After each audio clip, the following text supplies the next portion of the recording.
폭설이 내리던 밤 장례식장 주차장에서 한 청년이 비명을 지르며 도망쳐 나왔습니다. 제발 살려주세요. 저 사람들이 저를 죽이려 해요.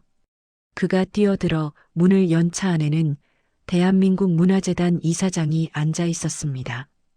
그리고 그 순간 여자는 청년의 얼굴을 보는 순간 숨을 멈췄습니다. 30년 전 사고로 죽었다고 믿었던 첫사랑, 그리고 세상에서 사라진 줄 알았던 아이의 얼굴이 그 안에 있었기 때문입니다. 이 만남은 우연이 아니었습니다. 도망치는 청년, 숨겨진 출생의 비밀, 그리고 끝까지 감춰져야 했던 한 가족의 죄. 이 영상의 끝에서 누가 가족이고 누가 괴물인지 밝혀집니다. 절대 중간에 멈추지 마세요. 끝에서 모든 진실이 뒤집힙니다. 이야기를 시작하기 전에 구독과 좋아요를 부탁드립니다. 구독과 좋아요는 영상 제작에 많은 도움과 힘이 됩니다. 안녕하세요. 저는 박도윤이라고 합니다. 올해 29살이고요. 지방 소도시에서 장례식장 야간 운구 보조 일을 하고 있습니다. 제 삶이 어떤지 굳이 설명하자면 그냥 평범하다고 말씀드리고 싶지만 사실은 그렇지도 않네요. 어릴 적 부모님을 잃고 나서 친척집을 전전했거든요. 그런데 아무래도 남의 집 아이라는 게 쉽지 않았어요. 결국 사실상 방치된 삶을 살게 되었죠. 지금 제게 가족이라고 할 수 있는 분은 김말순 고모님 뿐입니다. 76살이신데 병상에 누워 계세요. 저를 키워주신 분이기도 하고요. 그런데 요즘 고모님 명의로 된 낡은 주택 때문에 친척들과 갈등이 있습니다. 재개발 보상금이 걸린 문제거든요. 오늘도 어김없이 밤 근무를 나갔습니다. 장례식장 일이라는 게 낮에는 조용하지만 밤에는 또 다른 세상이에요. 운구차를 몰고 다니면서 고인을 모시는 일인데 처음엔 무서웠지만 지금은 익숙해졌어요. 아무래도 살아있는 사람들이 죽은 사람보다 더 무섭다는 걸 깨달았거든요. 그런데 오늘 밤은 달랐습니다. 폭설이 내리고 있었어요. 하늘에서 하얀 눈송이들이 거침없이 쏟아져 내렸죠. 도로 위에는 이미 수십 센티미터씩 쌓여 있었고요. 이런 날에는 운구 일정도 취소되는 경우가 많습니다. 그래서 일찍 퇴근하려던 참이었는데 갑자기 제 휴대폰이 울렸어요. 모르는 번호였습니다.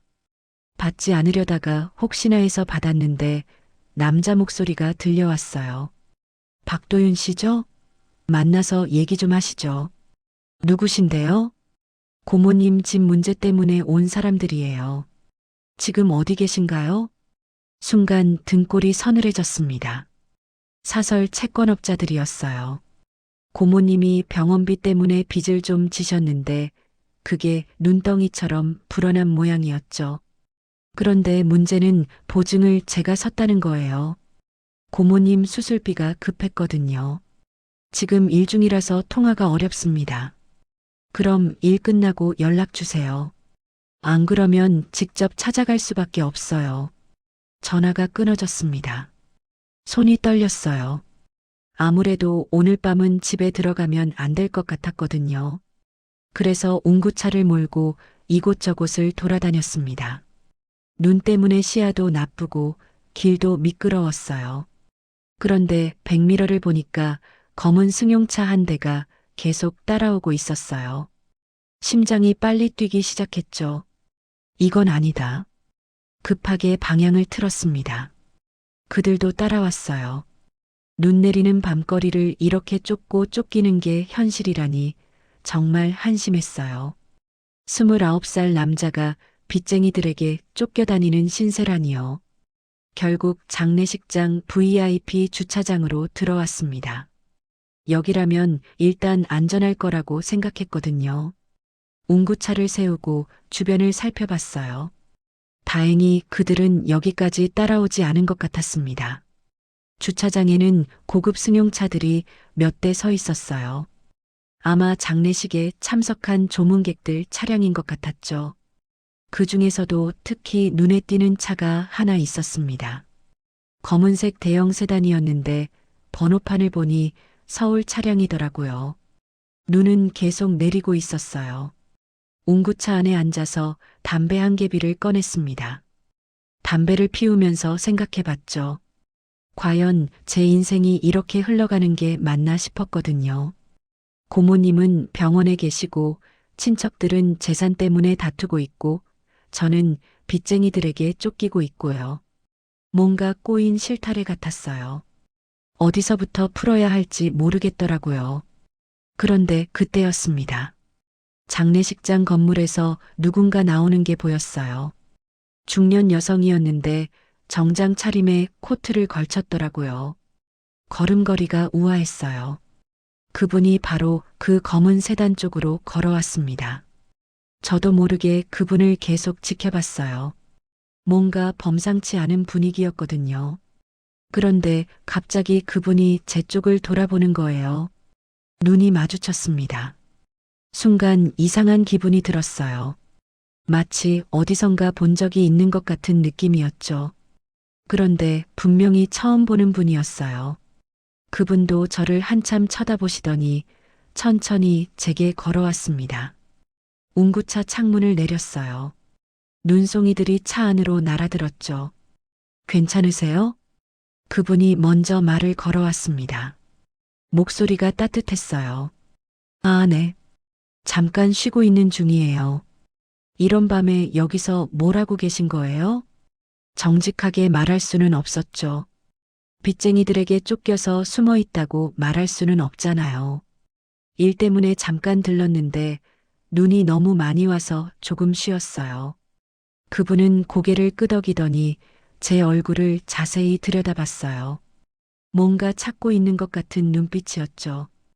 혹시 성함이 어떻게 되세요? 박도윤이라고 합니다. 그 순간 그분 얼굴에 묘한 변화가 일어났어요. 놀라는 것 같기도 하고 확신하는 것 같기도 하고요. 손이 약간 떨리는 것 같았어요. 도윤 씨, 제 이름을 되뇌시는 목소리가 떨렸습니다. 왜 그러시는지 모르겠어서 당황스러웠어요. 죄송한데 저희가 아는 사이인가요? 그분은 잠시 말없이 저를 바라보시다가 고개를 저었어요. 아니에요. 그냥 아는 분과 닮으신 것 같아서요. 그리고는 코트 주머니에서 명함 하나를 꺼내주셨어요. 혹시 어려운 일 있으면 연락하세요. 도움이 될 수 있을지도 몰라요. 명함을 받아들었습니다. 문화재단 이사장 서정원이라고 적혀 있었어요. 서울 소재 재단이더라고요. 고맙습니다. 그런데 왜 저한테? 그냥요. 가끔 그런 마음이 들 때가 있어요. 그분은 미소를 지으시며 자신의 차로 돌아가셨어요. 시동을 걸고 천천히 주차장을 빠져나가시더라고요. 저는 한참 그 명함을 들여다봤습니다. 서정원. 낯선 이름이었지만 왠지 기억해둬야 할 것 같은 느낌이 들었어요. 눈은 여전히 내리고 있었고 주차장은 다시 조용해졌습니다. 운구차 안에 혼자 앉아서 생각했죠. 오늘 밤 일이 정말 우연일까요? 아니면 뭔가 다른 의미가 있는 걸까요? 휴대폰을 봤어요. 부재중 전화가 몇 통 있었습니다. 빚쟁이들이겠죠. 하지만 지금은 받고 싶지 않았어요. 오히려 명함을 다시 한번 들여다봤습니다. 문화재단 이사장 서정원. 왜인지 모르지만 이 명함이 제 인생에 뭔가 중요한 변화를 가져올 것 같은 예감이 들었어요. 그냥 느낌이었지만요. 그런 생각을 하면서 눈 내리는 밤을 바라봤습니다. 내일이면 모든 게 달라질 수도 있겠다는 막연한 희망이 생겼어요. 물론 현실은 그리 호락호락하지 않겠지만 그래도 오늘 밤은 조금 다른 기분이었습니다. 명함을 지갑 안에 조심스럽게 넣었어요. 그리고 다시 담배에 불을 붙였습니다. 연기가 차창 밖으로 천천히 빠져나갔죠. 눈송이들과 함께 사라져가는 연기를 보면서 저는 오늘 밤을 잊지 못할 것 같다고 생각했습니다. 명함을 지갑에 넣고 나서 담배를 다시 피우려던 참이었습니다. 그런데 갑자기 주차장에 또 다른 차가 들어왔어요. 헤드라이트가 눈을 뚫고 들어오더라고요. 제 운구차 바로 옆에 세워졌습니다. 검은색 승용차였어요. 아까 저를 따라오던 그 차 같았죠. 심장이 다시 빨리 뛰기 시작했습니다. 결국 여기까지 찾아온 거였어요. 차에서 남자 둘이 내렸습니다. 덩치가 큰 사람들이었죠. 코트 깃을 세우고 제 차 쪽으로 걸어왔어요.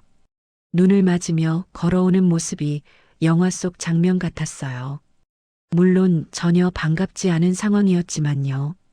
그들 중 한 명이 제 운구차 창문을 두드렸습니다. 꽤 세게 두드렸어요. 박도윤 씨 맞죠? 나와서 얘기 좀 하시죠. 목소리가 차갑더라고요. 창문을 내릴 수밖에 없었어요. 무슨 일이시죠? 고모님 빚 문제요. 병원비 보증 서신 거 기억나시죠? 기억났어요. 고모님 수술비가 급해서 급하게 사인했던 서류였죠. 그때는 다른 선택이 없었거든요. 그건 병원비였는데요. 맞아요. 그런데 이자가 붙었죠. 연체료도 있고요. 지금 총 얼마인지 아세요? 서류를 내밀었습니다. 금액을 보니 깜짝 놀랐어요. 처음 빌린 돈의 3배였거든요. 이건 말이 안 되는데요. 이자가 이렇게 높을 리가 없어요. 계약서 다시 보세요. 연 40%라고 되어 있어요. 사실 그때 계약서를 제대로 읽어볼 여유가 없었어요. 고모님이 위급하셨거든요. 완전히 당한 거였죠. 그래서 언제까지 갚을 건가요? 시간이 좀 필요해요. 월급으로는 당장 힘들고. 그럼 고모님 집 팔면 되잖아요. 재개발 보상금도 나온다면서요? 바로 그거였어요. 그들의 진짜 목적은 고모님 집이었던 거죠. 재개발 보상금이 꽤 나온다는 소문이 돌았거든요. 그 집은 고모님이 평생 사신 곳이에요. 그럴 수는 없어요. 그럼 다른 방법으로 갚으시겠다는 거네요? 두 번째 남자가 웃으며 말했어요. 그런데 그 웃음이 전혀 유쾌하지 않았죠. 시간만 주시면 분할로 갚겠습니다. 시간이요? 이미 3달 넘게 연체됐는데요. 그때 갑자기 뒤에서 차 문이 열리는 소리가 들렸어요. 아까 나갔던 서정원 이사장님이 돌아오신 모양이었죠. 검은 세단으로 걸어가시는 게 보였어요. 채권업자들도 그쪽을 힐끗 봤습니다. 그리고 다시 제게 집중했어요. 어쨌든 내일까지 답 주세요. 안 그러면 고모님한테 직접 가야겠어요. 고모님은 병원에 계시는데요. 지금 상태가 안 좋으셔서 그럼 더 빨리 결정하시는 게 좋겠네요. 그들이 돌아가려는 순간이었어요. 갑자기 서정원 이사장님이 제 쪽으로 다시 걸어오시는 거예요. 뭔가 단단히 결심을 하신 것 같은 걸음걸이였죠. 도윤 씨, 제 이름을 부르시는 목소리가 떨렸어요. 채권업자들이 놀라서 돌아봤습니다. 혹시 무슨 문제가 있나요? 이사장님이 채권업자들을 번갈아 보시며 물어보셨어요. 상황을 파악하신 것 같았죠. 아, 개인적인 일이에요. 신경 쓰지 마세요. 제가 급하게 말했어요. 괜한 사람을 끌어들이고 싶지 않았거든요.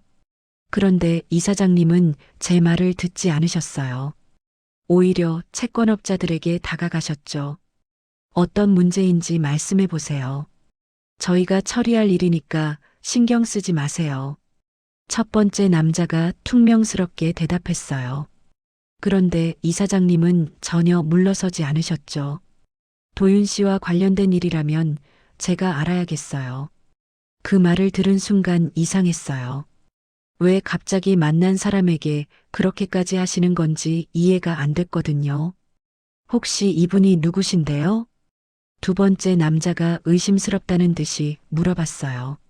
문화재단 이사장입니다. 이사장님이 명함을 내밀었어요. 채권업자들이 명함을 받아보더니 서로 눈짓을 했죠. 그래서 이 사람이랑 무슨 관계신데요? 그건 제가 알 일이 아니죠. 지금 이분에게 무슨 일을 하고 있는 건가요? 이사장님 목소리에 권위가 서렸어요. 평소와는 완전히 다른 모습이었죠. 채권업자들이 잠시 당황하는 것 같았어요. 예상치 못한 상황이었을 거거든요. 개인 간의 금전거래 문제입니다. 얼마나 되는 문제인가요? 그건 제가 대신 처리해 드릴 수도 있어요. 갑자기 이사장님이 그런 말씀을 하시는 거예요. 저도 깜짝 놀랐고 채권업자들도 놀란 것 같았어요. 이사장님, 그럴 필요 없어요. 제가 알아서 할 문제예요. 제가 급하게 말씀드렸어요. 이런 식으로 해결하고 싶지 않았거든요. 도윤 씨, 괜찮아요. 제가 도움이 될 수 있다면. 그런데 채권업자들이 뭔가 눈치를 보더니 서로 속삭이기 시작했어요. 그리고는 다시 제게 말했죠. 내일까지 연락 주세요. 시간 더 끌면 안 되니까 알아서 하시고요. 그들은 그렇게 말하고는 차로 돌아갔어요. 시동을 걸고 주차장을 빠져나갔죠. 눈 내리는 밤거리로 사라져갔어요. 저와 이사장님만 남았습니다. 갑자기 조용해진 주차장에서 서로를 바라봤어요. 괜찮으세요? 이사장님이 걱정스럽게 물어보셨어요. 죄송해요. 괜한 일에 끌어들인 것 같아서. 아니에요. 괜찮아요. 그런데 이사장님 표정이 뭔가 이상했어요. 계속 제 얼굴을 들여다보시는 거예요. 마치 뭔가 확인하려는 것 같은 눈빛이었죠. 혹시 말씀드려도 될까요? 네, 뭐든지요. 도윤 씨 부모님은 어떻게 되세요? 갑작스러운 질문이었어요. 왜 그런 걸 물어보시는지 모르겠더라고요. 어릴 때 돌아가셨어요. 사고로요. 언제쯤? 20살 때였어요. 그래서 고모님이 저를 키워주셨죠. 이사장님 얼굴이 점점 창백해지시는 게 보였어요. 뭔가 충격을 받으신 것 같았죠. 혹시 아버님 성함이 박진우라고 하셨어요. 그 순간 이사장님이 휘청하셨어요. 차에 손을 짚고 균형을 잡으셨죠. 완전히 놀라신 모습이었어요. 이사장님 괜찮으세요? 제가 급하게 달려가서 부축을 드렸어요. 그런데 이사장님이 제 팔을 꽉 잡으시는 거예요. 손이 심하게 떨리고 계셨죠. 진우, 박진우. 제 아버지 이름을 중얼거리셨어요. 어떻게 아버지 이름을 아시는 건지 이해가 안 됐어요. 혹시 저희 아버지를 아셨나요? 이사장님이 천천히 고개를 드셨어요. 눈에 눈물이 고여 있었어요. 도윤아, 갑자기 반말을 하시는 거예요. 그리고 제 얼굴을 두 손으로 감싸셨죠. 정말 진우를 닮았구나. 완전히 이상한 상황이었어요. 처음 만난 사람이 제 아버지를 아신다니요. 그것도 이렇게 감정적으로 반응하시다니요. 이사장님, 저희 아버지를 어떻게... 나중에 얘기할게. 지금은 너무 놀라서 이사장님이 차 안으로 들어가셨어요. 그리고 한참 동안 울고 계셨죠. 저는 어떻게 해야 할지 몰라서 그냥 서 있었어요. 눈은 계속 내리고 있었고 주차장은 다시 조용해졌습니다. 하지만 제 머릿속은 온통 복잡했어요. 오늘 밤 일이 단순한 우연이 아닌 것 같다는 생각이 들었거든요.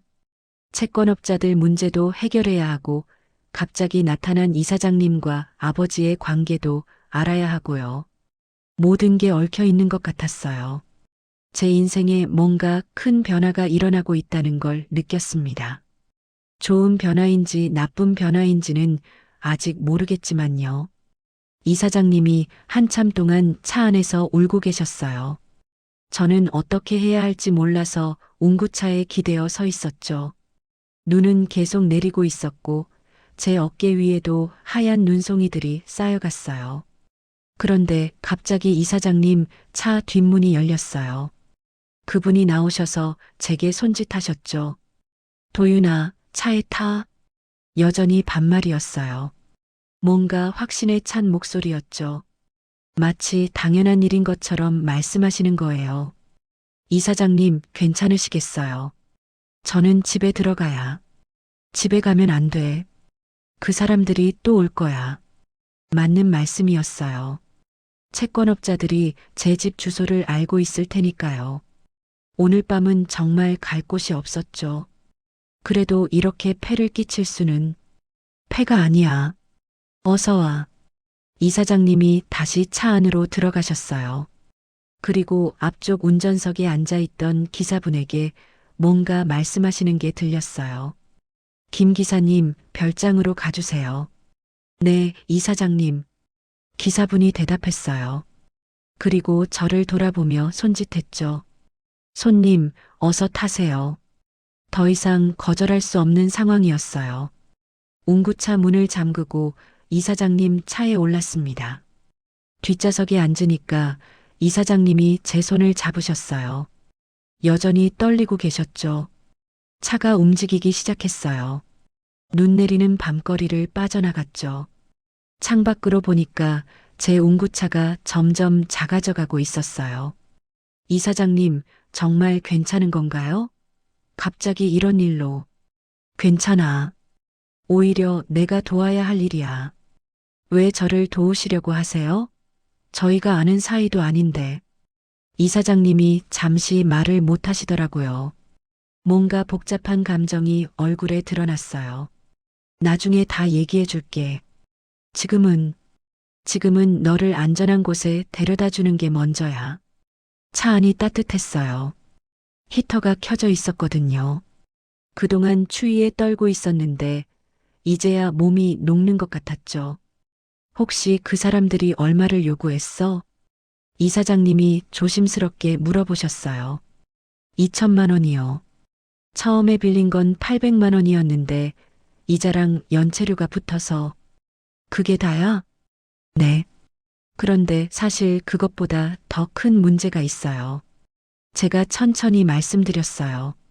더 이상 숨길 게 없다는 생각이 들었거든요.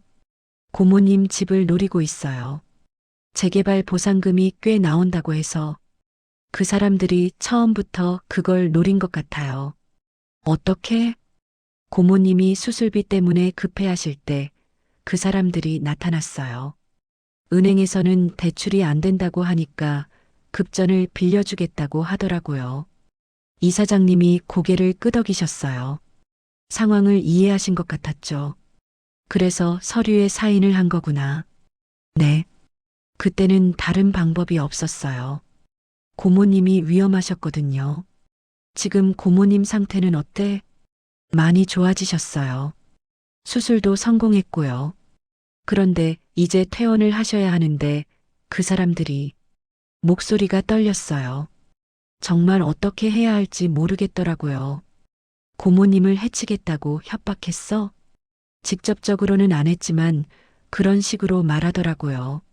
내일까지 답을 안 주면 고모님한테 직접 가겠다고. 이사장님이 한숨을 쉬셨어요. 그리고 휴대폰을 꺼내셨죠. 김 기사님, 좀 더 빨리 가주세요. 네, 이사장님. 차가 속도를 높였어요. 눈길이라 조심스럽게 달리고 있었지만 확실히 빨라졌죠. 도윤아, 걱정하지 마. 내가 해결해 줄게. 어떻게요? 돈 문제는 간단해. 내가 대신 갚아줄 수 있어. 그럴 수는 없어요. 제가 진 빚인데. 아니야. 이건 내 일이기도 해. 이상한 말씀이었어요. 왜 제 일이 이사장님 일이기도 하다는 건지 이해가 안 됐거든요. 무슨 말씀이세요? 나중에 설명해 줄게. 지금은 그냥 믿어줘. 차창 밖으로 시내를 벗어나는 게 보였어요. 점점 한적한 곳으로 가고 있었죠. 가로등도 뜸해지고 집들도 드문드문했어요. 어디로 가는 거예요? 별장이야. 서울 근교에 있어. 거기서 하룻밤 지내고 내일 상황을 정리하자.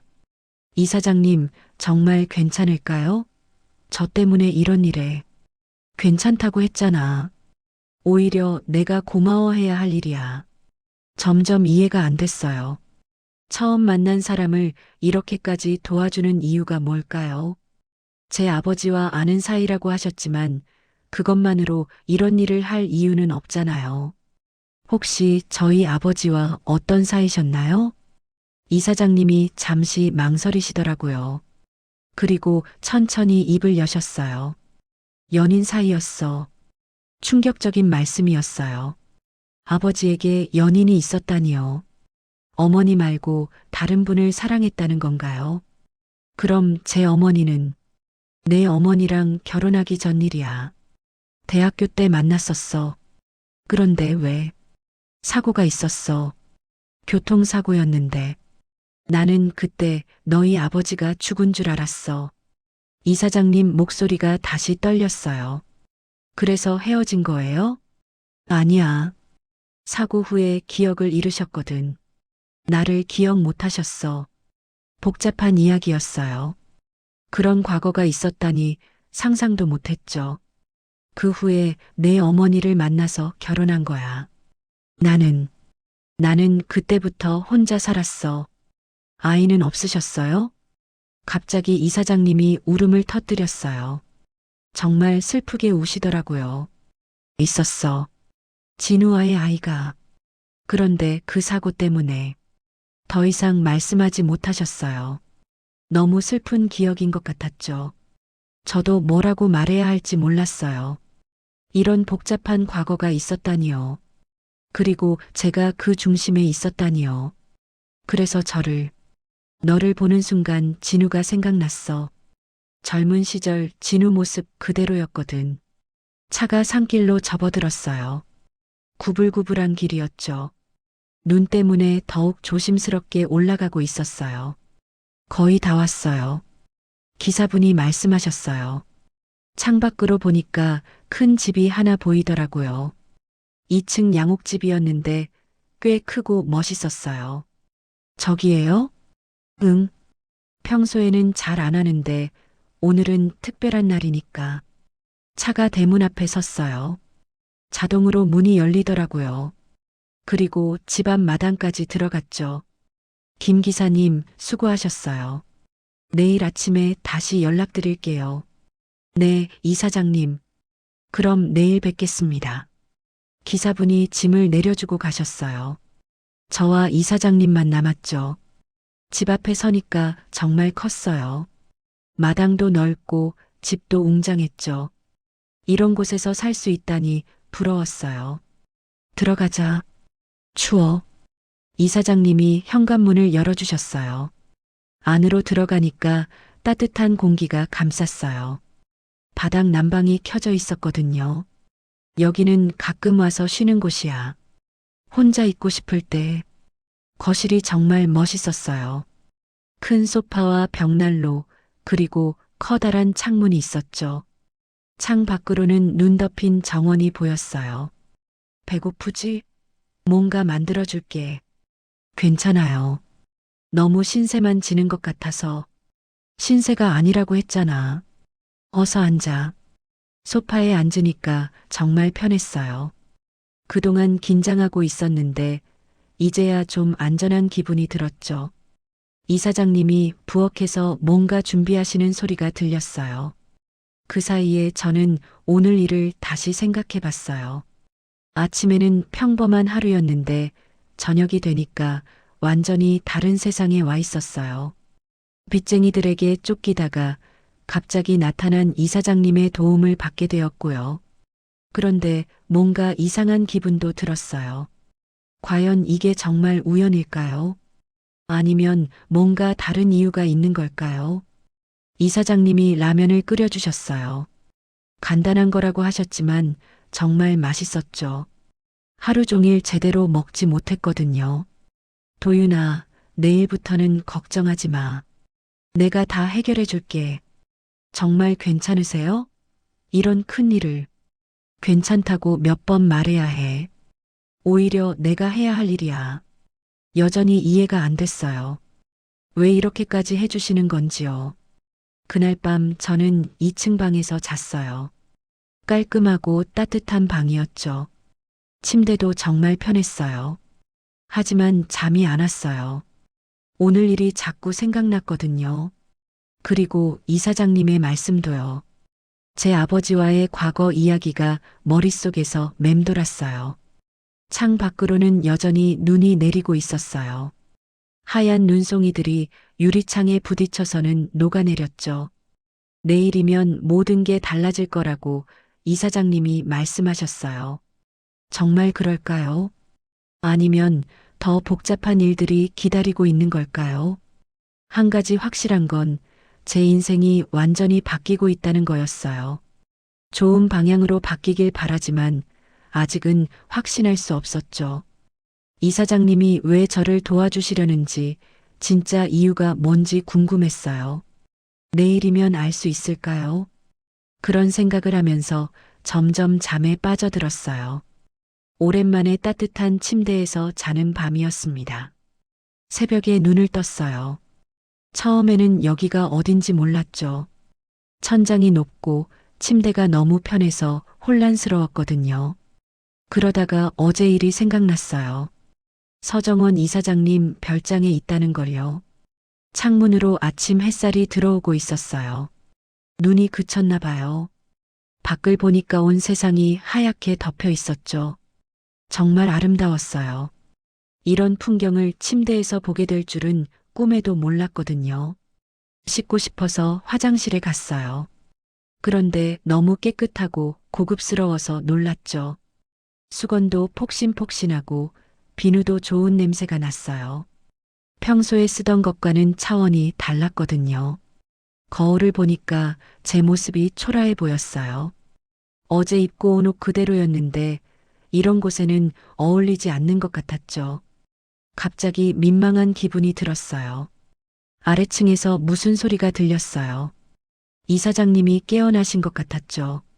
조심스럽게 계단을 내려갔어요. 발소리가 나지 않게 살살 걸었거든요. 도윤아, 일어났구나. 잘 잤어? 이사장님이 부엌에서 뭔가 준비하고 계셨어요. 앞치마를 두르고 요리를 하고 계시더라고요. 네, 잘 잤어요. 근데 이렇게까지 해주시면 괜찮아. 오랜만에 누군가와 함께 아침 먹는 거라 좋아. 식탁을 보니까 정말 풍성했어요. 계란 후라이, 토스트, 소시지, 그리고 신선한 샐러드까지요. 호텔 조식 같았어요. 앉아서 먹어. 많이 만들었어. 앉긴 했는데 뭔가 어색했어요. 이런 좋은 음식을 먹어도 되나 싶었거든요. 저 같은 사람이 이런 대접을 받아도 되는 건지 확신이 안 섰어요. 왜 안 먹어? 입에 안 맞나? 아니에요. 너무 맛있어요. 그런데, 그런데 뭐? 저 같은 사람이 여기에 있어도 되나요? 이사장님이 놀란 표정을 지으셨어요. 무슨 말이야? 당연히 있어야 할 곳이야. 하지만 저는 그냥 장례식장에서 일하는 사람이고 빚도 있고 그런 게 중요해. 사람의 가치는 그런 걸로 정해지는 게 아니야. 맞는 말씀이었지만 제 마음은 그렇지 않았어요. 어릴 때부터 계속 들었던 말들이 머릿속에서 맴돌았거든요. 친척 집에서 살 때를 생각해 봤어요. 초등학교 3학년 때였죠. 큰아버지 집에 맡겨졌는데 큰어머니가 항상 말씀하셨어요. 남의 집 아이가 감히 이런 걸 바라고 앉아 있어? 그때 저는 다른 아이들처럼 따뜻한 방에서 자고 싶었어요. 하지만 제게 주어진 곳은 베란다였죠. 여름엔 덥고 겨울엔 추운 곳이었거든요. 밥도 남은 걸로 먹어야지. 새로 해달라고 하면 안 돼. 그래서 늘 식은 밥이나 남은 반찬을 먹었어요. 가끔 배가 고파서 냉장고를 열어봤지만 건드릴 수 있는 건 없었죠. 너 때문에 우리 집안이 얼마나 힘든지 아니? 사촌 형들은 새 옷을 사달라고 조르면 금방 사줬지만 저는 그런 말을 할 수 없었어요. 큰어머니 눈치를 봐야 했거든요. 그런 기억들이 자꾸 떠올랐어요. 지금도 마찬가지인 것 같았죠. 제가 감히 이런 좋은 곳에서 편안하게 지낼 자격이 있나 싶었어요. 도윤아, 뭔 생각을 그렇게 해? 아, 아무것도 아니에요. 거짓말. 표정이 어두워졌어. 정직하게 말씀드릴 수 없었어요. 어떻게 이런 비참한 기억을 털어놓겠어요. 중학교 때는 더 심했어요. 둘째 큰아버지 집에 갔는데 그곳은 더 가난했죠. 그래서 저를 더 부담스러워 하셨어요. 우리도 먹고 살기 힘든데 내가 왜 여기 와서 얹혀 살아? 둘째 큰어머니는 대놓고 그런 말씀을 하셨어요. 저는 그냥 죄송하다고만 했죠. 다른 말을 할 수 없었거든요. 학교에서 돌아와도 방이 없어서 거실 구석에서 잤어요. 숙제를 할 때도 식탁 한 구석에서 해야 했고요. 가족들이 TV를 보면 저는 다른 곳으로 가야 했어요. 내가 여기서 공부하면 집중이 안 돼. 사촌 동생이 그런 말을 했을 때 정말 서러웠어요. 저도 똑같이 공부하고 싶었는데 그럴 권리가 없는 것 같았거든요. 고등학교 때는 혼자 자취를 시작했어요. 아르바이트를 해가면서요. 그때가 차라리 나았어요. 눈치 볼 필요가 없었거든요. 그런데 지금 이 순간이 그때와 비슷한 기분이었어요. 물론 이사장님은 친절하게 대해주셨지만 제가 받아도 되는 대우인지 확신이 안 섰죠. 도윤아, 고민이 있으면 얘기해봐. 이사장님, 정말 괜찮을까요? 제가 여기 있는 게 왜 자꾸 그런 말을 해? 너는 여기 있을 자격이 충분해. 하지만 저는 아무것도 드릴 게 없어요. 이렇게 도움만 받고 도움을 받는 게 잘못된 일이야? 그렇지는 않았지만 익숙하지 않았어요. 지금까지 누군가에게 이런 식으로 도움을 받아본 적이 없었거든요. 오히려 부담이 되지 않으려고 노력해왔죠. 식사를 마치고 거실에 앉아 있는데 계속 불편한 기분이었어요. 이 모든 것들이 제게는 과분했죠. 부드러운 소파, 따뜻한 실내, 맛있는 음식. 어릴 때 친척집에서 들었던 말들이 자꾸 떠올랐어요. 내가 이런 걸 바라면 안 돼. 너는 신세지는 입장이야. 고마워할 줄 알아야지. 남의 집에서 살면서 뭘 더 바래? 내 처지를 생각해봐. 감히 이런 걸 원해? 그런 말들이 머릿속에서 계속 들렸어요. 마치 제가 분에 넘치는 일을 하고 있다고 비난하는 것 같았죠.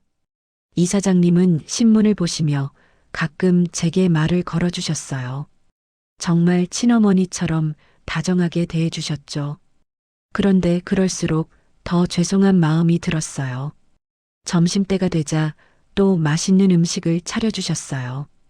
불고기와 나물, 그리고 따뜻한 된장찌개까지요. 정말 집밥 같았어요. 많이 먹어. 너무 말랐어. 고맙습니다. 정말 맛있어요. 하지만 속으로는 계속 불편했어요. 이런 대접을 받을 자격이 있나 싶었거든요. 제가 뭘 한 것도 아닌데 이렇게 좋은 대우를 받는 게 맞나 싶었어요. 오후에 이사장님이 잠깐 산책을 하자고 하셨어요. 별장 주변을 함께 걸었죠. 눈이 쌓인 정원이 정말 아름다웠어요. 이런 곳에서 살 수 있다면 얼마나 좋을까 싶었죠. 그런데 그런 생각을 하는 것도 죄책감이 들었어요. 제가 감히 이런 꿈을 꿔도 되는 건가요? 저 같은 처지에 있는 사람이 이런 걸 바라는 게 맞나요? 저녁이 되자 더 불편해졌어요. 하루 종일 아무것도 하지 않고 편안하게 지냈거든요. 그동안 고모님은 병원에 혼자 계시고 빚쟁이들은 저를 찾고 있을 텐데요. 이사장님, 저 내일은 나가봐야 할 것 같아요. 왜? 아직 위험해. 고모님이 걱정되고 일도 해야 하고 며칠 더 있어도 괜찮아. 내가 다 처리해 줄게. 그런 말씀을 들을수록 더 부담스러웠어요. 제 문제를 다른 사람이 해결해 주는 게 맞나 싶었거든요. 지금까지 혼자 살아왔는데 갑자기 이런 도움을 받는 게 어색했어요. 밤이 되어서야 결심했어요. 내일 새벽에 몰래 나가기로요. 이사장님께 더 이상 폐를 끼칠 수는 없었거든요. 제 문제는 제가 해결해야 했어요. 고모님을 구하는 것도 제 몫이었죠. 다른 사람의 도움을 받아서 해결하면 그건 진정한 해결이 아닌 것 같았어요. 저 스스로 책임져야 할 일이었거든요. 이사장님이 주무시고 나서 조용히 짐을 챙겼어요. 별로 가져온 것도 없었지만요. 그리고 편지 하나를 썼어요. 이사장님, 정말 고마웠습니다. 하지만 이 문제는 제가 스스로 해결해야 할 일입니다. 더 이상 폐를 끼칠 수 없어요. 건강하세요. 편지를 식탁 위에 놓고 조용히 현관문을 열었어요. 찬 공기가 얼굴을 스쳤죠. 별장을 돌아보니 아쉬웠지만 이게 맞는 일이라고 생각했어요. 걸어서 시내로 나가야 했어요. 꽤 먼 거리였지만 다른 방법이 없었죠. 눈길을 걸으면서 생각했어요. 어떻게 해야 고모님을 구할 수 있을까요? 이사장님의 도움을 받으면 쉽게 해결될 수도 있었겠지만 그건 제가 원하는 방식이 아니었어요. 지금까지 그렇게 살아왔듯이 이번에도 스스로 해야 했어요. 새벽 공기가 차갑고 상쾌했어요. 한동안 편안하게 지냈지만 이제 다시 현실로 돌아가야 했죠. 제가 속한 곳은 여기가 아니라 그곳이었어요. 고모님을 생각하니까 가슴이 아팠어요. 혼자 병원에 계실 텐데 얼마나 걱정하고 계실까요? 빨리 가서 옆에 있어 드려야 했어요. 그리고 채권업자들과도 만나야 했어요. 어떻게든 합의점을 찾아야 했죠. 시간이 얼마 남지 않았거든요. 걸으면서 다짐했어요. 이번 일을 통해서 더 강해져야겠다고요. 남에게 의존하지 말고 스스로 문제를 해결할 수 있는 사람이 되어야겠다고요. 아직 어떤 방법을 쓸지는 모르겠지만 반드시 고모님을 구하겠다고 결심했어요. 그게 제가 해야 할 일이었거든요. 이사장님께는 죄송했지만 이게 최선의 선택이라고 생각했어요. 더 이상 폐를 끼칠 수는 없었으니까요. 새벽 하늘을 보니까 별들이 반짝이고 있었어요. 마치 저를 응원해주는 것 같았죠. 혼자서도 해낼 수 있을 거라는 희망이 생겼어요. 서정원은 새벽 5시에 잠에서 깼습니다. 이상하게 잠이 설쳤어요. 계속 도윤이 생각났거든요. 30년 만에 다시 만난 진우의 모습이 꿈에서도 나타났죠. 거실로 내려가니까 편지 한 장이 식탁 위에 놓여 있었어요. 이사장님, 정말 고마웠습니다. 도윤이 떠났다는 걸 깨달았어요. 급히 2층으로 올라가 봤죠. 방은 텅 비어 있었어요. 침대만 깔끔하게 정리되어 있더라고요. 이 바보 같은 아이가. 현관문을 열고 밖을 봤지만 아무도 없었어요. 벌써 한참 전에 떠난 것 같았죠. 찬 공기가 얼굴을 스쳤어요. 다시 방으로 올라가서 꼼꼼히 살펴봤습니다. 혹시 뭔가 남긴 게 있나 해서요.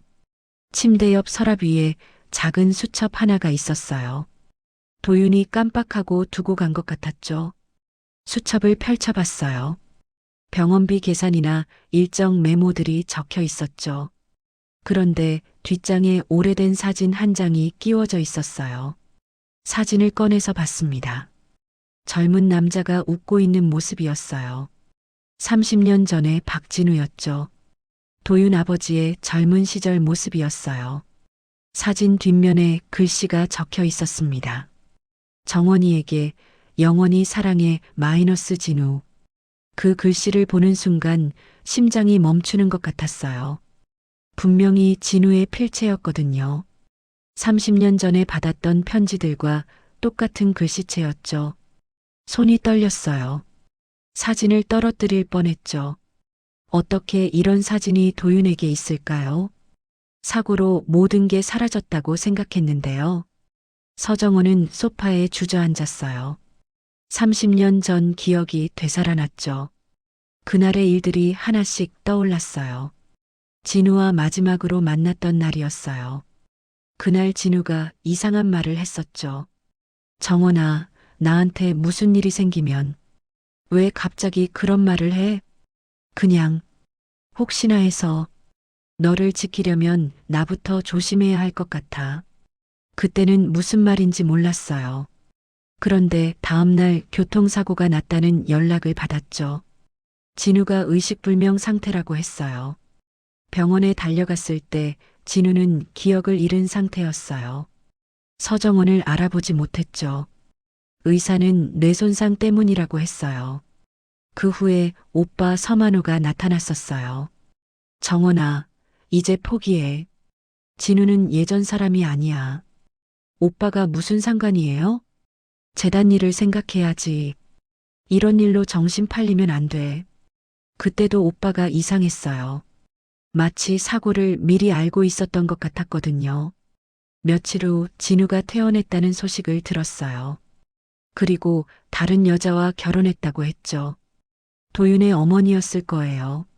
서정원은 그때 모든 걸 포기했었어요. 진우의 기억이 돌아오지 않으니까 어쩔 수 없었죠. 그런데 지금 생각해보니 뭔가 이상했어요. 사고가 정말 우연이었을까요? 아니면 누군가가 의도적으로. 서만호 오빠를 생각해봤어요. 그때 오빠는 재단 경영권을 놓고 아버지와 갈등을 빚고 있었어요. 서정원이 진우와 결혼하면 재단 승계에 변수가 생길 수도 있었죠. 설마. 그런 생각을 하니까 소름이 돋았어요. 오빠가 정말 그런 일을 했을까요? 자신의 이익을 위해서 사람을 해칠 수도 있었을까요? 30년 전에는 확신할 수 없었어요. 하지만 지금은 달랐죠. 오빠의 행동들을 돌이켜보면 충분히 가능한 일이었어요. 서정원은 휴대폰을 꺼냈어요. 믿을 만한 사람에게 전화를 걸어야 했죠. 박 과장님, 저예요. 급한 일이 있어서 연락드렸어요. 네, 이사장님. 무슨 일이시죠? DNA 검사를 하나 의뢰하고 싶어요. 극비리에 처리해 주세요. 알겠습니다. 어떤 검체를 조사할까요? 제가 직접 가져다 드릴게요. 오늘 중으로 결과가 나올 수 있나요? 노력해 보겠습니다. 그런데 혹시 자세한 건 나중에 말씀드릴게요. 일단 준비만 해주세요. 전화를 끊고 도윤이 쓰던 컵을 챙겼어요. 거기서 DNA를 추출할 수 있을 거였죠. 그리고 자신의 것과 비교하면 되는 일이었어요. 마음이 두근거렸어요. 혹시 도윤이 정말 그런 가능성을 생각하니까 손이 떨렸죠. 30년 전 사고 이후에 이상한 일이 하나 더 있었어요. 서정원이 임신 사실을 알았을 때였죠. 그런데 갑자기 유산이 된 거예요. 의사는 스트레스 때문이라고 했어요. 하지만 그때도 오빠가 이상하게 행동했었죠. 마치 다행이라는 듯한 표정을 지었거든요. 이제야 모든 게 연결되는 것 같았어요. 오빠가 얼마나 치밀하게 계획했는지 알 것 같았죠. 하지만 한 가지 놓친 게 있었어요. 도윤이 살아있다는 것이었죠. 그것만으로도 충분했어요. 서정원은 컵을 조심스럽게 봉지에 넣었어요. 그리고 차키를 들고 별장을 나섰죠. 오늘 모든 진실이 밝혀질 거였어요. 30년 동안 숨겨져 있던 비밀들이 하나씩 드러날 거였죠. 도윤을 찾는 것도 중요했지만 먼저 확실하게 해야 할 일이 있었어요. 그 결과에 따라 모든 게 달라질 테니까요. 서정원이 검사 결과를 받은 건 오후 3시였어요. 박 과장이 봉투를 조심스럽게 건네주었죠. 극비로 처리했습니다. 결과가 좀 특이해서요. 손이 떨렸어요. 봉투를 뜯기까지 한참이 걸렸죠. 그 안에 모든 답이 들어있을 거라고 생각하니까 무서웠어요. 친자 일치율 99.99%. 그 숫자를 보는 순간 세상이 흔들리는 것 같았어요. 의자에 주저앉아서 한참 동안 말을 못했죠. 이사장님, 괜찮으세요? 박 과장이 걱정스럽게 물어봤어요. 괜찮아요. 이 결과는 절대 누설하면 안 돼요. 네, 알겠습니다. 서정원은 서류를 가방에 넣고 급히 사무실을 나왔어요. 도윤을 찾아야 했죠. 30년 만에 만난 제 아들을 다시 놓칠 수는 없었어요. 그런데 도윤의 휴대폰은 꺼져 있었어요. 장례식장에 전화해봐도 출근하지 않았다고 했죠. 어디로 간 건지 알 수가 없었어요. 오후 5시쯤 낯선 번호에서 전화가 왔어요. 서정원 이사장님이시죠? 남자 목소리였어요. 어디서 들어본 것 같았죠. 네, 누구세요? 박도윤이랑 아는 사이 같던데요. 얘가 지금 우리랑 있어요. 채권업자들이었어요. 가슴이 철렁했죠. 도윤이를 어떻게 한 거예요? 별일 없어요. 그냥 얘기 좀 하고 있는 거죠. 그런데 돈 문제가 해결 안 되면 좀 곤란하겠는데요. 어디 있어요? 제가 가겠어요. 아니에요. 우리가 갈게요. 내일 오후에 문화재단으로 갈 테니까 준비해 놓으세요. 전화가 끊어졌어요. 도윤이 위험한 상황에 있다는 걸 직감했죠. 하루빨리 구해내야 했어요. 그런데 내일은 재단 이사회가 있는 날이었어요. 언론도 많이 올 예정이었죠. 새로운 사업 계획을 발표하는 자리였거든요. 서정원은 한참 생각했어요. 그리고 결심했죠. 내일이 모든 걸 해결할 기회가 될 수도 있겠다고요. 밤새 잠을 못 잤어요. 30년 동안 잃어버렸던 아들을 만났는데 다시 위험에 빠뜨렸다는 죄책감 때문이었죠. 새벽에 오빠 서만호에게서 전화가 왔어요. 정원아, 내일 이사회 때 발표할 내용 미리 알려줘. 왜요? 그냥 궁금해서. 요즘 내가 뭔가 준비하고 있는 것 같던데. 오빠도 뭔가 눈치챈 것 같았어요. 하지만 말할 수는 없었죠. 별거 아니에요. 내일 들으세요. 그래, 내일 보자. 오빠 목소리에 이상한 감정이 섞여 있었어요. 뭔가 경계하고 있는 것 같았죠. 다음 날 오후 재단 회의실에 사람들이 모였어요. 이사들과 언론사 기자들, 그리고 직원들까지요. 평소보다 훨씬 많은 인원이었어요. 서만호가 맨 앞자리에 앉아서 서정원을 바라봤어요. 여전히 의심스럽다는 표정이었죠. 오후 2시 회의가 시작됐어요. 서정원은 평소처럼 차분하게 인사했죠. 오늘 중요한 발표가 있어서 모두 모셨습니다. 그때 회의실 뒤쪽 문이 열렸어요. 채권업자들이 도윤을 데리고 들어왔죠. 도윤의 얼굴에는 상처가 있었어요. 저기 계신 분이 서정원 이사장님이죠? 사람들이 웅성거렸어요. 갑작스러운 상황에 당황하는 것 같았죠. 네, 제가 서정원입니다. 이 사람이 빚을 갚지 않고 도망쳤어요. 그래서 데려왔습니다. 서만호가 벌떡 일어났어요. 뭐 하는 사람들이야? 여기가 어디라고 이래? 재단과 관련된 사람이라고 해서 왔어요. 돈 문제 해결하러요. 언론사 기자들이 카메라를 들고 촬영하기 시작했어요. 예상치 못한 스쿠프이 될 것 같았거든요. 서정원은 천천히 자리에서 일어났어요. 그리고 도윤에게 걸어갔죠. 괜찮아? 이사장님 죄송해요. 이런 일로. 아니야. 괜찮아. 서정원이 채권업자들을 향해 말했어요. 얼마면 되죠? 2천만 원이요.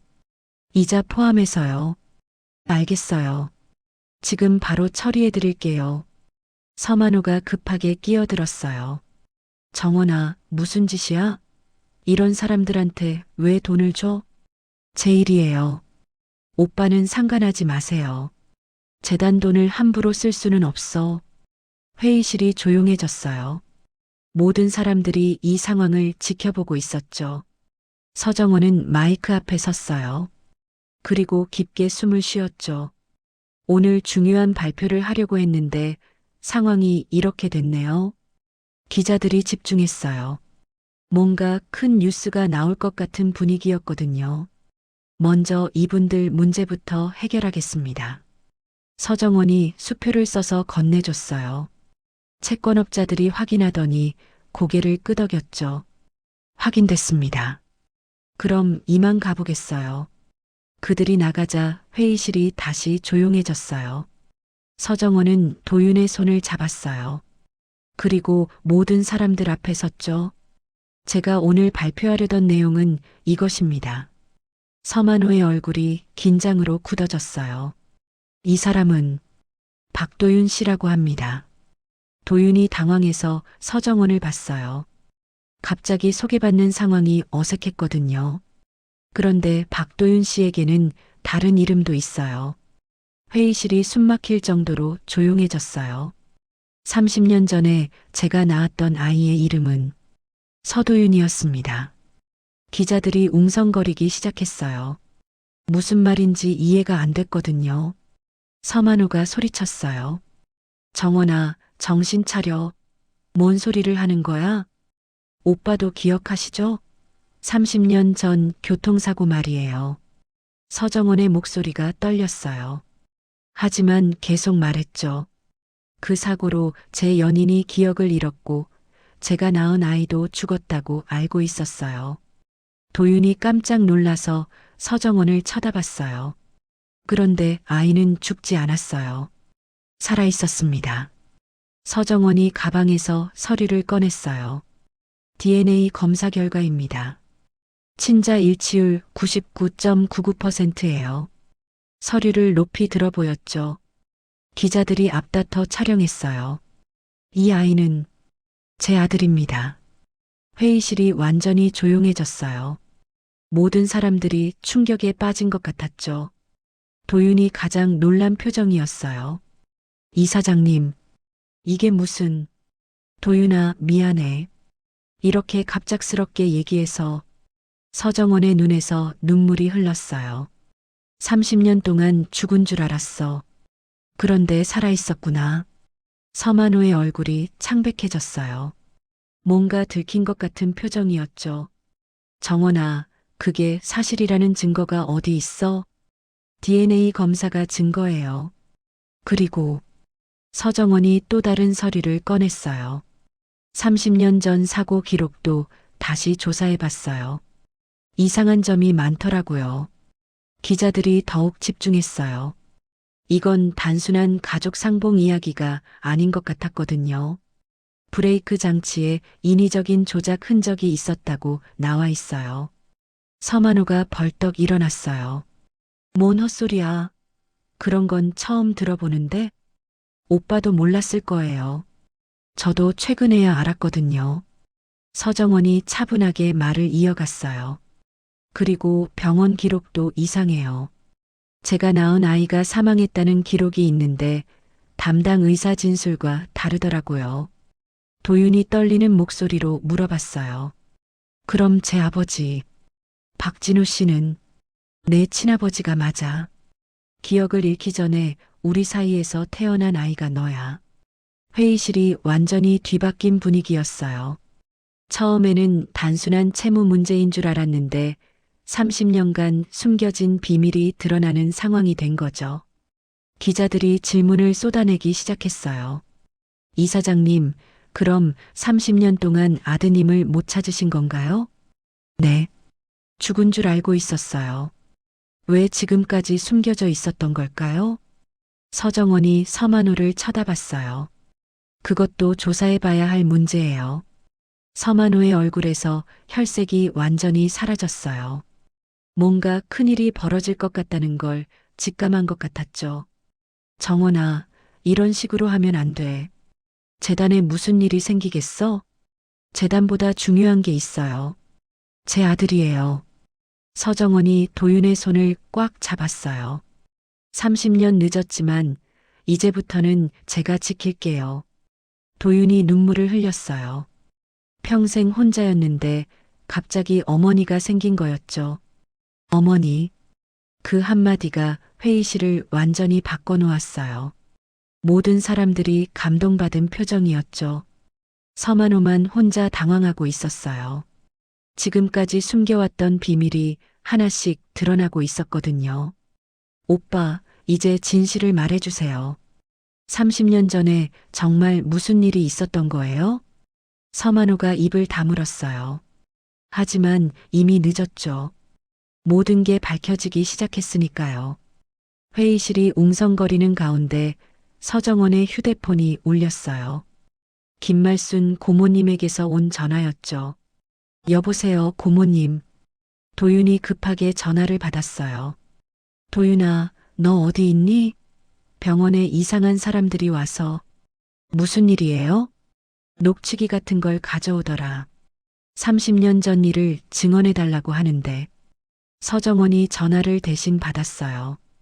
고모님, 저는 서정원이라고 합니다. 도윤이 어머니예요. 전화 너머로 고모님이 놀라는 소리가 들렸죠. 어머니라고요? 그게 무슨... 지금 설명드릴게요. 혹시 병원으로 가도 될까요? 그래요.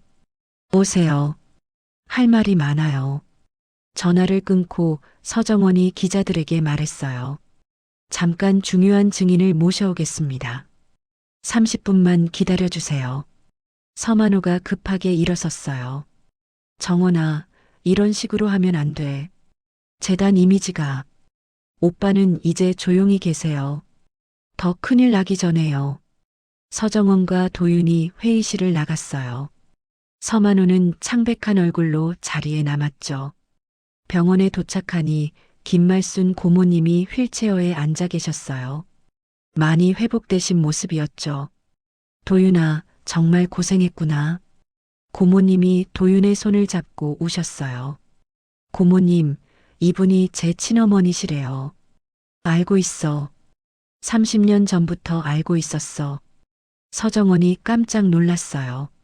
무슨 말씀이세요? 그때 병원에서 일했거든요. 간호사였어요. 당신이 낳은 아기가 도윤이에요.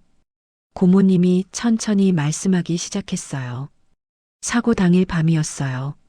서만호라는 사람이 병원에 와서 의사와 뭔가 얘기하더라고요. 어떤 얘기를요? 아기 사망 신고서를 허위로 작성하라고 했어요.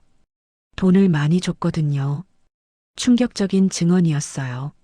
서정원의 얼굴이 창백해졌죠. 그래서 어떻게 하신 거예요? 의사는 거절했어요. 하지만 서만호가 협박을 했죠. 병원 운영에 문제를 만들겠다고요. 그 후에는요?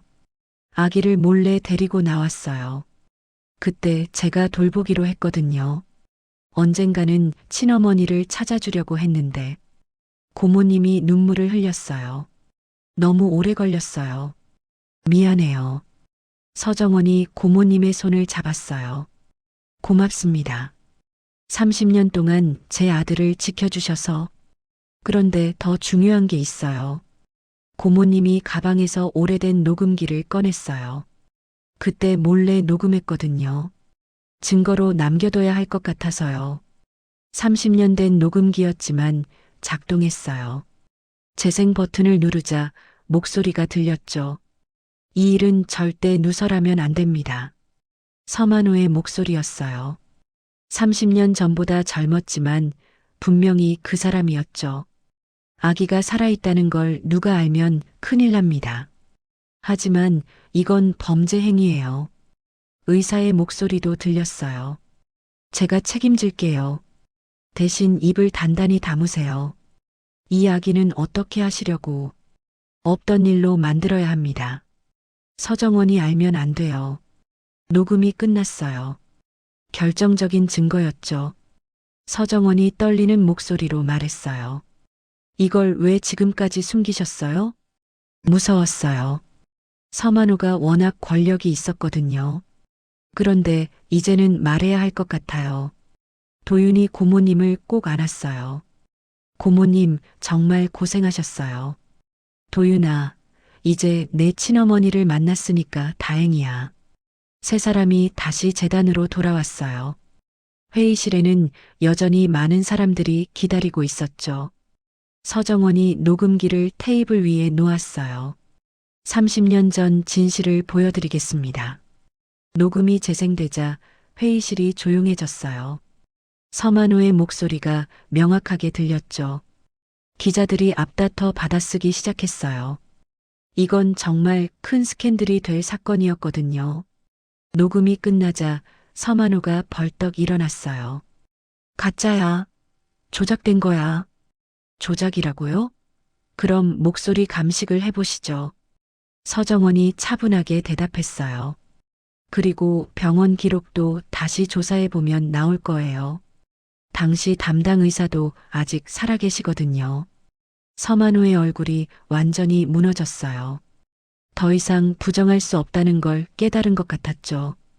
왜 그런 일을 하셨나요? 기자 중 한 명이 질문했어요. 서만호가 대답하지 않자 서정원이 말했어요. 재단 경영권 때문이었을 거예요. 제가 결혼해서 아이를 낳으면 승계 구조가 복잡해지니까요. 그래서 사고를 조작하신 건가요? 그것까지는 아직 확실하지 않아요. 하지만 사고 후에 아기를 숨긴 건 분명해요. 그때 회의실 문이 열렸어요. 경찰관 몇 명이 들어왔죠. 서만호 씨, 강요죄와 업무방해 혐의로 동행하겠습니다. 누군가 신고를 한 것 같았어요. 아마 회의를 지켜본 직원 중 한 명이었을 거예요. 잠깐, 이건 오해야. 서만호가 소리쳤지만 소용없었어요. 수갑이 채워졌죠. 30년 전 일도 재수사 요청이 들어왔습니다. 상세한 조사가 있을 예정이니 협조 부탁드립니다. 서만호가 끌려나가면서 서정원을 쳐다봤어요. 원망하는 눈빛이었지만 이미 늦었죠. 회의실이 다시 조용해졌어요. 하지만 분위기는 완전히 바뀌었죠. 서정원이 마이크 앞에 섰어요. 오늘 많은 일이 있었습니다. 하지만 가장 중요한 건 진실이 밝혀졌다는 거예요. 기자들이 집중했어요. 30년 동안 잃어버렸던 제 아들을 다시 만났습니다. 그리고 그동안 숨겨져 있던 비리도 드러났고요. 도윤이 어머니 옆에 서 있었어요. 아직도 믿기지 않는다는 표정이었죠. 앞으로 재단은 더욱 투명하게 운영될 것입니다. 그리고 제 아들과 함께 새로운 시작을 하겠습니다. 박수가 터져 나왔어요. 감동적인 상봉 이야기였거든요. 회의가 끝나고 사람들이 하나씩 나갔어요. 도윤과 서정원, 그리고 김말순 고모님만 남았죠. 이제 정말 끝났네요. 도윤이 안도의 한숨을 쉬었어요. 끝이 아니야. 시작이야. 서정원이 아들의 손을 잡았어요. 30년 늦었지만 이제부터는 함께 살자. 어머니. 도윤이 서정원을 꼭 안았어요. 평생 꿈꿔왔던 따뜻한 품이었죠. 고모님이 휠체어에서 두 사람을 바라봤어요. 참 오래 걸렸네. 하지만 결국 만났구나. 고모님, 앞으로도 계속 가족이에요. 서정원이 고마운 마음을 전했어요. 30년 동안 제 아들을 키워주셔서 정말 감사해요. 이제는 제가 고모님을 모실게요. 세 사람이 함께 병원을 나왔어요. 밖에는 눈이 조금씩 내리고 있었죠. 도윤아, 이제 뭘 하고 싶어? 잘 모르겠어요. 아직 실감이 안 나서. 천천히 생각하면 돼. 이제는 혼자가 아니니까. 도윤이 하늘을 올려다봤어요. 눈송이들이 얼굴에 닿았죠. 며칠 전까지만 해도 빚쟁이들에게 쫓기던 신세였는데 이제는 어머니와 고모님이 있는 따뜻한 가족이 되었어요. 어머니, 저 같은 사람이 정말 괜찮을까요? 무슨 소리야? 넌 내 자랑스러운 아들이야. 서정원이 아들의 어깨를 다독여줬어요. 지금까지 혼자 살면서 참 많이 힘들었을 텐데 잘 견뎌줘서 고마워. 도윤의 눈에서 눈물이 흘렀어요. 하지만 슬픈 눈물은 아니었죠. 기쁜 눈물이었어요. 재단 쪽에서는 뒷정리가 한창이었어요. 서만호가 저지른 비리들이 하나씩 밝혀지고 있었죠. 언론에서는 연일 이 사건을 보도했어요. 30년간 숨겨진 가족의 비밀, 그리고 권력자의 범죄가 동시에 드러난 사건이었거든요.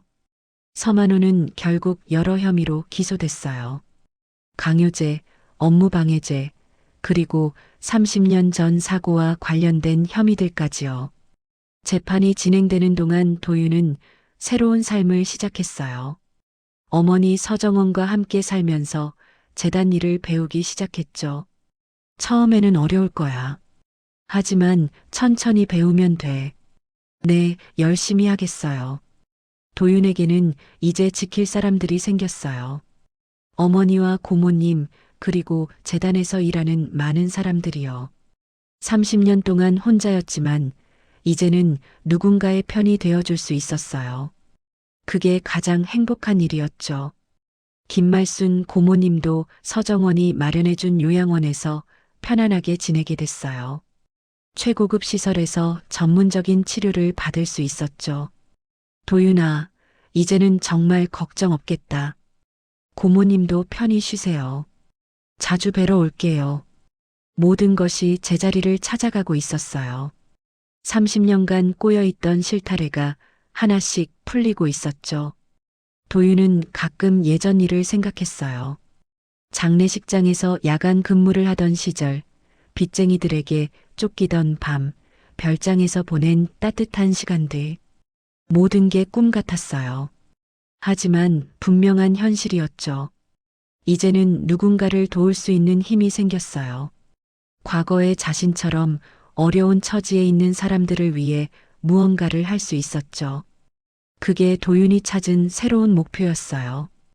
혼자 받은 사랑을 다른 사람들에게 나눠주는 것이요. 1년이 지났습니다. 봄이 왔어요. 대학교 캠퍼스에 벚꽃이 피기 시작했죠. 저는 사회복지학과 3학년으로 복학했어요. 30살이라는 나이에 다시 학교를 다니는 게 어색했지만 배울 게 많았어요. 도윤아, 오늘 수업 어땠어? 어머니가 저녁 식사를 준비하시며 물어보셨어요. 이제는 자연스럽게 어머니라고 부르게 됐죠. 처음엔 어색했는데 지금은 정말 따뜻한 호칭이에요. 사회복지 현장 실습 과제가 있어요. 어려운 분들을 도와드리는 일이요. 그래, 뭔가 의미 있겠네. 장례식장 야간 근무는 그만뒀어요. 어머니가 반대하셨거든요. 대신 낮에는 학교에 다니고 저녁에는 재단 일을 배우고 있어요. 어머니는 재단 사업 일부를 바꿨어요. 무연고 장례 지원 사업을 새로 시작하셨거든요. 가족 없이 돌아가신 분들을 위한 일이었죠. 도윤아, 이 일이 내 전공과도 맞을 것 같아. 네, 정말 의미 있는 일인 것 같아요. 고모님은 재활원에서 천천히 회복하고 계세요. 휠체어에서 벗어나려고 열심히 운동하고 계시죠. 일주일에 2번은 꼭 뵈러 가요. 도윤아, 학교 잘 다니고 있지? 네, 고모님. 재미있어요. 그래, 늦었다고 생각하지 마. 지금이라도 배우는 게 중요해. 고모님은 여전히 지혜로운 말씀을 해주세요. 30년 동안 저를 키워주신 분이니까 제게는 2번째 어머니 같은 존재죠. 어느 날 저는 예전에 일했던 장례식장을 찾아갔어요. 1년 만이었는데 많이 낯설더라고요. 도윤아, 오랜만이네. 요즘 어떻게 지내? 사장님이 반갑게 맞아주셨어요. 덕분에 잘 지내고 있어요. 학교도 다니고 있고요. 그래, 참 다행이다. 그때 일이 잘 해결돼서 정말 좋았어. 사장님도 제 사정을 알고 계셨어요. 언론에 많이 나왔거든요. VIP 주차장을 지나가는데 감회가 새로웠어요. 1년 전 그 눈 내리는 밤, 처음 어머니를 만났던 곳이었거든요. 모든 게 거기서 시작됐죠. 그때는 도망치느라 정신없었는데, 이제는 당당하게 걸을 수 있었어요. 누군가를 지킬 힘이 생겼으니까요. 재단에서는 새로운 프로젝트가 한창이었어요. 무연고 분들의 장례를 지원하는 일이었죠. 처음에는 작은 시작이었는데 점점 규모가 커지고 있었어요. 도윤아, 이 일에 대해서 어떻게 생각해? 어머니가 제 의견을 물어보셨어요. 정말 필요한 일이라고 생각해요. 저도 혼자였을 때가 있어서 그 마음을 알 것 같아요. 그래, 내가 있어서 이 사업이 더 의미 있어. 제가 직접 경험했던 외로움과 절망이 이제는 다른 사람들을 도울 수 있는 힘이 됐어요. 아픈 기억도 소중한 자산이 될 수 있다는 걸 깨달았죠. 대학교에서 만난 친구들과도 잘 지내고 있어요. 나이가 좀 많다고 어색하게 생각할 줄 알았는데 다들 편하게 대해줬어요. 도윤아, 내가 사회복지학과에 온 이유가 있구나. 무슨 말이에요? 남을 도와주는 걸 진심으로 좋아하는 것 같아. 그런 마음이 진짜 중요한 거야. 친구들의 말을 들으니까 뿌듯했어요. 제가 옳은 길을 가고 있다는 확신이 들었거든요. 어느 주말 어머니와 고모님과 함께 나들이를 갔어요. 오랜만에 세 명이 함께하는 시간이었죠. 도윤아, 행복해? 고모님이 갑자기 물어보셨어요. 네, 정말 행복해요. 그래, 다행이다. 내가 웃는 걸 보니까 내 마음도 편해. 고모님 말씀을 들으니까 눈물이 날 것 같았어요. 30년 동안 저 때문에 고생하신 분이었거든요.